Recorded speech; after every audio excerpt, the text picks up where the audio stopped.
በግዙፉ የሆሊውድ ፊልም ኢንዱስትሪ ጥቂት ተዋንያን በተለየ መልኩ ደምቆ አብርተዋል። ከነዚህ አብሪ ኮከቦች አንደኛው ያለ ጥርጥር ዴንዘል ዋሽንግተን ነው።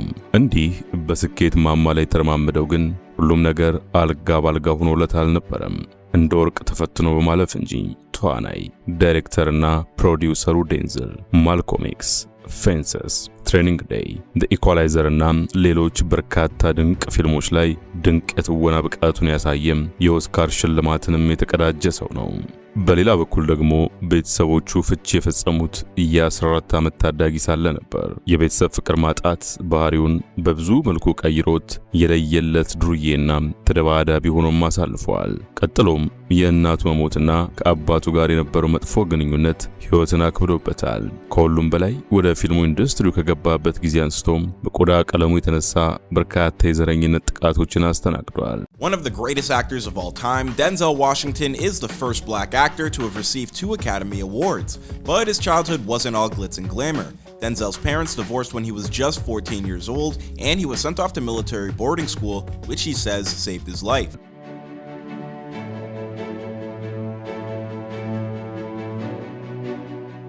ውድ ቻናላችን ቤተሰቦች ለዛሬ በተደራራቢ ፈተናዎች ሳይገታም የስኬት ጫፍ ላይ ስለደረሰው ስለዚህ ጥቁር አሜሪካ ያልተሰሙ ነገሮችን ልናጋራችሁ ወደናል። እንደተለመደው ለቻናላችን አዲስ ሲሆናችሁ የምንለቃቸው ቪዲዮዎች በፍጥነት እንዲደርሷችሁ ሰብስክራይብ ማድረግና የደወሏን ምልክት መጫን እንዲሁም በምንሰራቸው ስራዎች ላይ አስተያየታችሁን በኮሜንት ማስቀመጫው ላይ በመጻፍ አብሮነታችሁን እየጠየቅን እስከ ፕሮግራማችን ፍጻሜ አብራችሁ እንድትቆዩ ጋበዝን።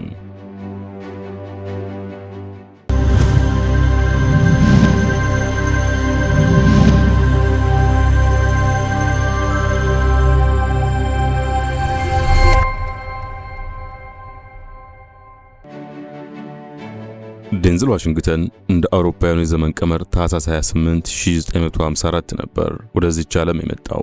ኒውዮርክ ደግሞ ይህንን እንቁ ያበቀለችው ከተማ ነች። አባቱ የሃይማኖት መሪ፣ እናቱ ደግሞ የውበት ሳሎን ባለቤት ናቸው። ቤተሰቦቹ ከወለዷቸው 3 ልጆች ውስጥ መካከለኛው ሲሆን ልጆቻቸውን በእምነት በትምህርትና ጠንክሮ መስራት እንዲያምኑ አድርገው የሚያሳድጉ ወላጆች ነበሩት። የዴንዝልን ቀጣይ ሕይወት አቅጣጫ የወሰኑት እነዚሁ በለጋ ዕድሜው የተማራቸው መርሆች እንደሆኑም ይነገራል። የልጅነት ዘመኑ በተለይ መጀመሪያ አካባቢ የተረጋጋና አስደሳችም ነበር። እናትና አባቱ በጋራ እየኮተኮቱ የተሻለ ሰው እንዲሆንላቸው ደክመውበታል። አባቱ የሃይማኖት ሰው እንደመሆናቸው ስለ እምነትና ግብረ ገብነት አስተምረውታል። ከውበት ባለሙያ እናቱ ደግሞ ጠንክሮ መስራትና ራስን ችሎ መቆም አብነት አድርጓል። ይህ ፍጹም የሚመስል የቤተሰብ ፍቅር የቀጠለው ግን ዴንዘል 14 ዓመት እስኪሞላው ድረስ ብቻ ነበር። ወደ ወጣትነት ሲንደረደር ቤተሰቦቹ መለየታቸው ትልቅ ጠባሳን ጥሎበት አልፏል።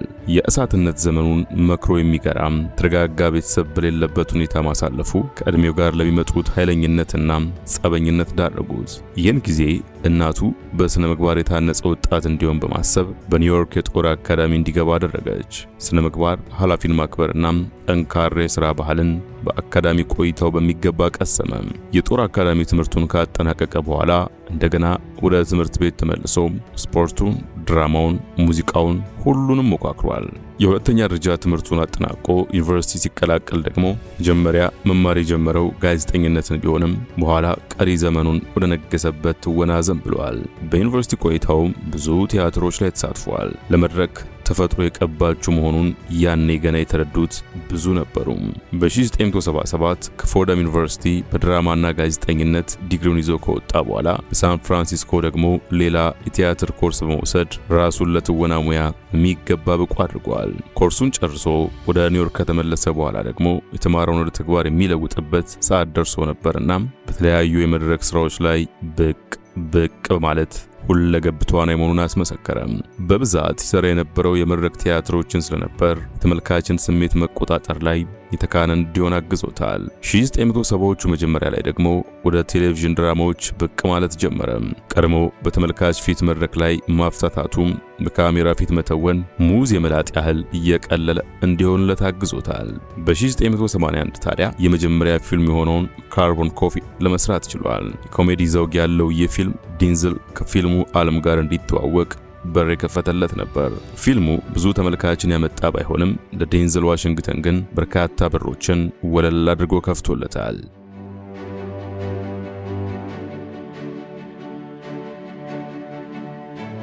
በዚሁ በ1980ዎቹም ዴንዘል በተለያዩ የፊልምና የቴሌቪዥን ድራማዎች ራሱን ከህዝብ እያስተዋወቀ እምቅ ችሎታውንም እያሳየ ቆይቷል። የዝና ማማ ላይ ዕለቱን የተሰቀለ ሳይሆን እያንዳንዷን ደረጃ በጠንካራ ስራ የተራመደም ሰው ነው። በፊልሙ ዓለም ከተስፈኝነት ወደ ታላቅ ተዋናይነት እንደ መሸጋገሪያ በሆኑለት የ1980ዎቹ መጀመሪያ ዴንዘል በተለይ ሴንት ኤልዝዌር በተሰኘና ሕክምና ላይ ባተኮረ ተከታታይ ድራማ ተወዳጅ ሆኖ ነበር። በዚህ ተከታታይ ድራማ ላይ ዶክተር ፊሊፕ ቻንድለር የተሰኘ ገጸ ባህሪን የተጫወተው ዴንዘል የተዋጣለት ትወናው የኔ የሚላቸው ቋሚ አድናቂዎችን አስገኝቶለታል። ለ6 ዓመታት የተላለፈውን ድራማ ሙሉ አቅሙን በሚገባ ለማሳየት ተጠቅሞበታል። በሌላ በኩል ደግሞ ወቅቱ ጥቁር አሜሪካውያን የፈለጉትን ያህል ድንቅ ትወና ብቃት ቢኖራቸው መሪ ተዋናይን ሚና የማያገኙበት በመሆኑ የዴንዘል እድሉን ማግኘትና የሱም የተገኘውን እድል በሚገባ መጠቀሙ ከሱ በኋላ ለመጡ ጥቁር ተዋናያን የተሻለ መደላድልን እየፈጠረም ነበር። ዴንዘል ለ6 ዓመታት ያለማቋረጥ ሴንት ኤልዝዌር ለተከታታይ ድራማ ላይ እየተወነ ጎን ለጎን ደግሞ ብዙ ፊልሞች ላይ ተሳትፏል። የተጫወተባቸው ፊልሞችም ከድራማ እስከ ታሪካዊ ፊልሞች የተለያየ ዘውግ ያላቸው መሆናቸው ሁለገብ ተዋናይነቱ እንዲታይ አግዞታል። ከነዚህ ፊልሞች አንዱ በሆነውና በ1984 ለእይታ በበቃው የሶልጀርስ ስቶሪ ደግሞ እጅግ የተዋጣላት ስራው ነበር።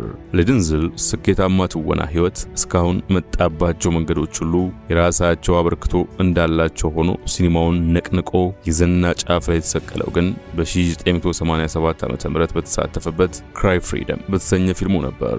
ዴንዘል በዚህ ፊልም ላይ የደቡብ አፍሪካን የአፓርታይድ አገዛዝ የሚቃወም አክቲቪስት ሆኖ ነበር የተወነው።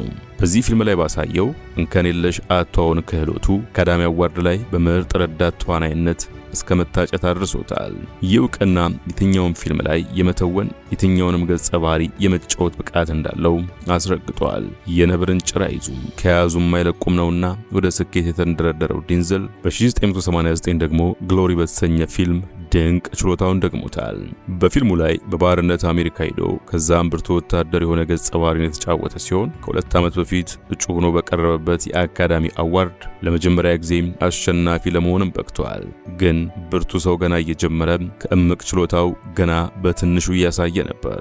በግሎሪና ክራይ ፍሪደም የተዋጣለት ዴንዘል ደረጃው ከሆሊውድ ምርጦች መካከል ከፍ ያለው ቦታ ላይ እንዲሆን አድርገውታል። በ1990ዎቹ ደግሞ ከቀደመው በተሻለም ድንቅ ፊልሞችን ለእይታ አብቅቷል። በተለይ በ1990 ለእይታ በበቃው ሞ ቤተር ብሉስ የጃዝ ተጫዋች ገጸ ባህሪ ወክለው መጫወት ሁለገብነቱን አስመስክሯል። በማስከተል ደግሞ 1992 ማልኮም ኤክስን ሰርቷል። የአንድ አፍሪካ አሜሪካ የነጻነት ታጋይ ህይወት ላይ ባተኮረው በዚህ ፊልሙ ለኦስካር እስከ መታጨት የደረሰ ክብርን ተጎናጽፎበታል። ፊልሙ ከትወናም ባሻገር ስለ ጥቁሮች ነጻነትና ማንነት የጎላ መልእክት ያስተላለፈ ነበር።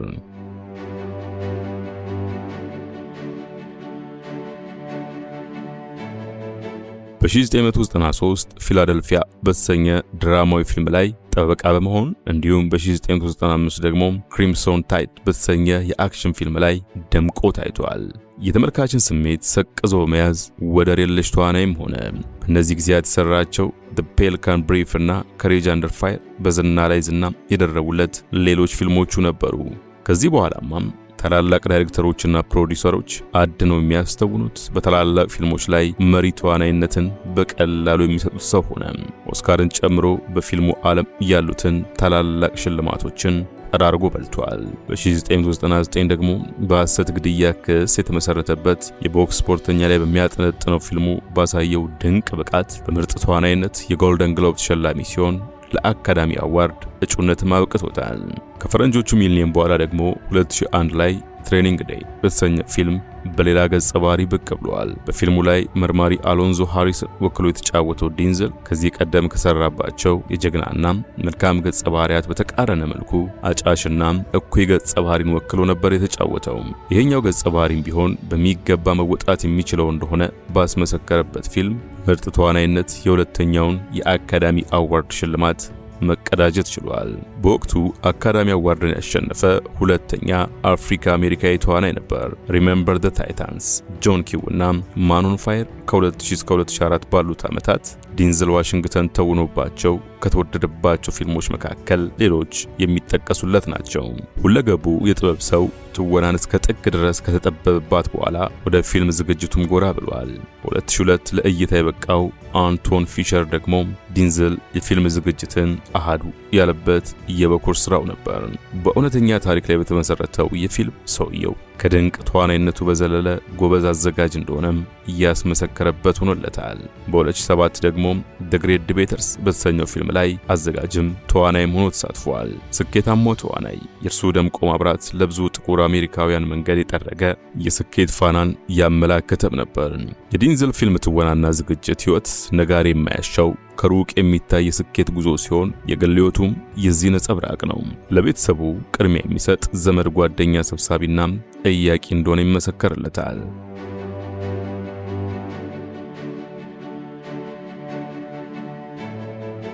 ከፓውሌታ ዋሽንግተን ጋር በ1983 3 ጉልቻ መስርተው እስካሁን በትዳር ጸንተዋል። ጥንዶቹን ያገናኛቸውም ይኸው ፊልም ስራ ነበር። በ1977 ዊልማ የተሰኘ ፊልም ለመስራት ተገናኙ። መገናኘታቸውም ለበጎ ሆነላቸው። በየቀኑ የፍቺና ትዳር ዜና ከማይታጣበት ዓመታትን መሰንበት ብርቅ በሆነበት የሆሊውድ መንደር የስኬታማ ትዳር ምሳሌዎች መሆን ችለዋል። አንዱን መረዳትና መከባበራቸው የጎጆአቸው ካስማ ሆኖ እስከዛሬ እንዳዘለቃቸው በቃለ መጠይቆቹ መስክረዋል። ውጤታማው ትዳራቸው በልጆችም የተባረከ ሲሆን ጆን ዴቪድ፣ ካቲያም፣ አሊሺያ እና ማልኮ የሚባሉ 4 ልጆችን አፍርተዋል። ስኬታማው ተዋናይ ስኬታማነቱን በባልነትና አባትነትም በሚገባ መድገም ስለመቻሉ ባለቤትና ልጆቹ መስክረውለት አይጠግቡም። ከልጆቹም ፈለጉን የተከተሉት አሉ። የመጀመሪያ ልጁ ጆን ዴቪድ የተሳካለት ተዋናይ መሆን ሲችል፣ ካቲያም በዚህ ኢንዱስትሪ ውስጥ ትገኛለች። ዴንዘል በበጎ ስራዎችም ቢሆን ከፊት ከሚገኙት የሆሊውድ ፈርጦች መካከል በቀዳሚነት የሚጠቀስ ነው። የዩኒቨርሲቲ ትምህርቱን የተከታተለበት የፎርዳም ዩኒቨርሲቲን በገንዘብ የሚያግዝ ሲሆን ዩኒቨርሲቲውም በዴንዘል ዋሽንግተን ስም የተሰየመ የአርት ትምህርት ቤት ከፍቷል። ትምህርትና ጥበብ ትውልድን የማሻገር አቅም እንዳላቸው ጠንቅቆ ይረዳል። በክርስቲያን አባቱ ስር እንደማደጉ በእምነቱ ጠንካራ የነበረው ዴንዘል ለስኬቱ ሁሉ ይህም ቁልፍ እንደሆነ ይነገራል። የሆሊውዱ ፈርጥ እንደ አብዛኛው ዝነኛ ሰው በሬ ወለደ። ሐሰት ወንጀላዎችና ስም ማጥፋቶችም ደርሰውበት ያውቃሉ። እነዚህን ወንጀላዎች ግን በሰከነ ስነ ምግባርና እሱ በሚታወቅበት ግርማ ነበር መልስ የሚሰጥባቸው። ከደረሱበት ስም ማጥፋቶች መካከል አንደኛው በተለይ በሆሊውድ ብቅ ሲል ሲሰነዘርበት ነበረው ዘረኝነት ጥቃት ነበር። እሱ ደግሞ በዚህ ጉዳይ ሁልጊዜ እንደሞገተ ኑሯል። ጥቁሮች አቅማቸውን ያህል እድል አላገኙም፣ በዚህ ኢንዱስትሪ ይገለላሉ፣ እድሉ ሲሰጣቸው እንኳን የተናቀው ገጸ ባህሪ ብቻ ይሰጣቸዋል በማለት ለነጭ አምላኪዎቹ የራስ ምታት ሆኖባቸው ዘልቋል። እሱ ይህንን አጥር ሰብሮ ጥቁር በጎ ጀግናና የተማረ ገጸ ባህሪን ወክሎ እንዲጫወት መንገድ ከፍቷል። በዚያ ልሳካ ቢላቸው ከሌላ ሴት ጋር ሲወሰልት ደረስንበት ብለው ይዘመቱበትም ነበሩ። ነገር ግን ይህንን አሉባልታ ፎርሽ በማድረጉ ባለቤቱ የአንበሳውን ድርሻ ወስዳ የሞቀ ትዳሯን ከሰርሳሪዎች መታደግ ችላለች።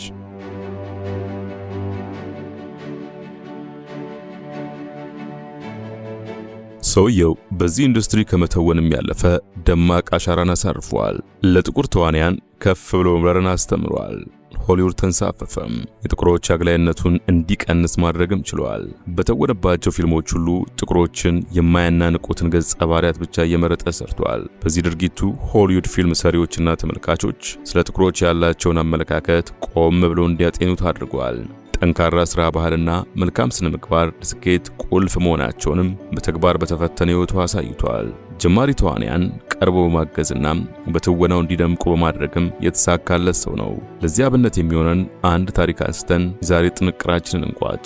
መቼስ ብላክ ፓንተር የተሰኘውን ድንቅ ፊልም ብዙዎቻችን አይተነዋል። ዋካንዳ በተሰኘች ምናባዊ ስልጡን አፍሪካዊ ግዛት ላይ በተሰራው በዚህ ፊልም ደግሞ በመሪ ተዋናይነት የተሳተፈው ጃድዊክ ቦስማን ነበር። ገና በወጣትነቱ ሕይወቱ ያለፈው ይህ ተዋናይ በብላክ ፓንተር ፊልም ባሳየው ድንቅ ብቃት በተሸለመበት ምሽት ያለ ዴንዘል ዋሽንግተን ብላክ ፓንተር ጨርሶ አይኖርም ነበር ሲል ውለታውን አውስቷል። አንተ እነዚያን ፈተናዎች ብቻን ባትጋፈጥልን፣ አንተ በጽናት ቆመ መሰናክልን ማለፍ ባታስተምረን እኛ ባልተከተልን ነበር ሲልም ዴንዘል በተለይ ለጥቁር አሜሪካውያን ተዋንያን ለአሜሪካን የነበረውን አበርክቶ በሚገባ ገልጾለታል።